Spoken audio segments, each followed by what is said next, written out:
नमस्कार प्यारे विद्यार्थियों। तो बीएसटीसी 2024 के कॉलेज अलॉटमेंट को लेकर एक और बड़ी न्यूज़ आ रही है। भाई सभी को पता है कि सेकंड लिस्ट है वो भी अभी जारी होने वाली है। मतलब 19 तारीख उसकी डेट दे रखी है और कट ऑफ में गिरावट है, वो भी कट ऑफ में गिरावट भी इसमें आ रही है। वही ज़्यादा नहीं, कम से कम 5 या 10 नंबरों का इसमें फेर बदलाव है कि 5-10 नंबर ऊपर नीचे हो रहे हैं फर्स्ट लिस्ट में। जैसे कि फर्स्ट लिस्ट में जनरल का जो है नंबर वो 440 पे था इस बार।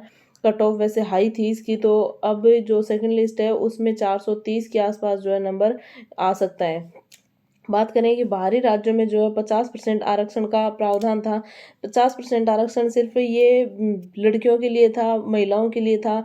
तो इसमें क्या हुआ कि सीटें जो है फुल हो चुकी है, तो बाहरी राज्यों के लिए 50% आरक्षण भी कम हो रहा है। बात करें कि 50% आरक्षण के ऊपर जो है भजन लाल जी के ऊपर, मुख्यमंत्री जी के ऊपर जो है दबाव आ रहा है। तो भाई दबाव के कारण भजन लाल सरकार जो है वापस ले सकती है। 50% आरक्षण महिलाओं को जो दिया है वो वापस ले सकती है।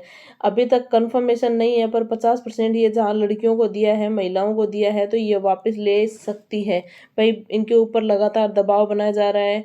सभी लोग जो अभ्यर्थी हैं, मतलब ये जो तैयारी कर रहे हैं किसी भी ग्रेजुएशन लेवल एग्ज़ाम की या 10+2 एग्ज़ाम की, तो वो सभी क्या है दबाव बना रहे हैं कि भाई अगर 50% आप रीट में जो है महिलाओं को आरक्षण दे देंगे, तो फिर ये जो बचे हुए 50% है उनमें जो एक सर्विसमैन कोटा है या जो अलग अलग मतलब विकलांग कोटा है, इस हिसाब से जो है ये पूरे 50% भर जाएंगे। तो ये जो बचे हुए अभ्यर्थी हैं, तो इनका क्या होगा? तो इस कारण से क्या है, दबाव के कारण हो सकता है कि मुख्यमंत्री जी ये वापस ले लें। इसके बाद बात करें कि जो डीएलएड की प्रथम सूची है, भाई प्रथम सूची आप सभी को पता है आ चुकी है। और इसके बाद क्या है, मतलब जो फर्स्ट लिस्ट थी उसमें 25,970 सीटों के लिए जो है आवेदन होना था काउंसलिंग के लिए। 1,43,814 अभ्यर्थियों ने काउंसलिंग में भाग लिया था। भाई वर्धमान महावीर खुला विश्वविद्यालय कोटा की ओर से आयोजित जो प्री डीएलएड परीक्षा थी, उसकी प्रथम आवंटन सूची तो आपको पता है सभी को आ चुकी थी और आप लोगों ने सभी ने चेक कर लिया है। जिसको कॉलेज मिला है वो 11 अगस्त तक मतलब उसमें जो है एग्ज़ाम की फ़ीस भरवा सकते हैं। शेष राशि मतलब काउंसलिंग की जो 3,000 रुपये थी वो तो आपने काउंसलिंग के टाइम भरवा दी थी, और उसके बाद जो बचे 13,555 रुपये, ये आपको 11 अगस्त तक जमा करवाने थे। तो जिस चीज़ का नंबर आया है उसने जमा करवा दी होगी। इसके बाद 12 अगस्त 2024 के बीच मतलब शिक्षण संस्थानों में रिपोर्टिंग थी। फिर 12 तारीख तक, जैसे 11 तारीख तक तो फीस जो कॉलेज में जमा करवानी है वो ऑनलाइन जमा हो रही थी, तो वो जमा हो चुकी है। इसके बाद 12 तारीख तक जो है रिपोर्टिंग थी, 12 अगस्त तक रिपोर्टिंग करवा सकते थे।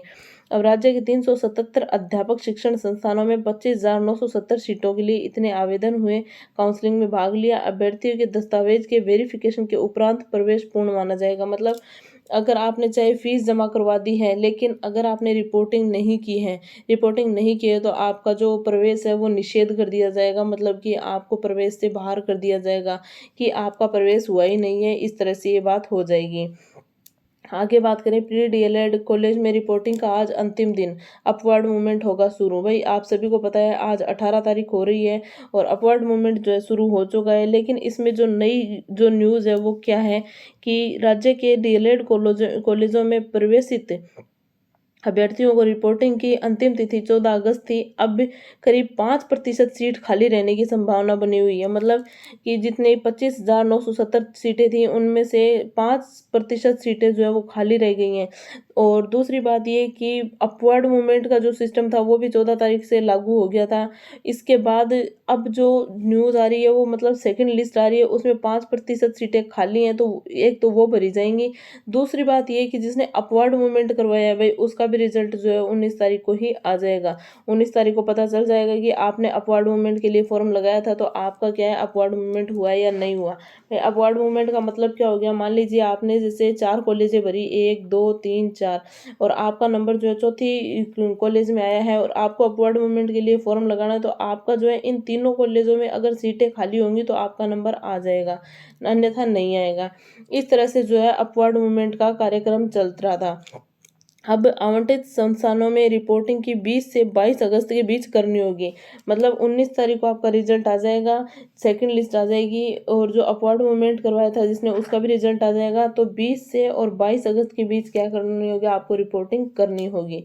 तो ये बीएसटीसी की 2024 की कॉलेज अलॉटमेंट को लेकर जो जानकारी थी, ये आपको कैसी लगी। और बाहरी राज्यों में ये 50% आरक्षण वाला है ये, मतलब कि सिर्फ 5% सीटें खाली हैं। तो इसमें देखिए कि 5% सीटों में जो राजस्थान के हैं वो भी आएंगे, और बाहरी राज्यों के भी हो सकता है आ सकते हैं। बाकी 50% सीटें, 5% सीट है, तो 5% सीटों में तो हो सकता है सिर्फ राजस्थान वालों का नंबर आए। 50% आरक्षण की बात को कोई जो है मामला ही नहीं है।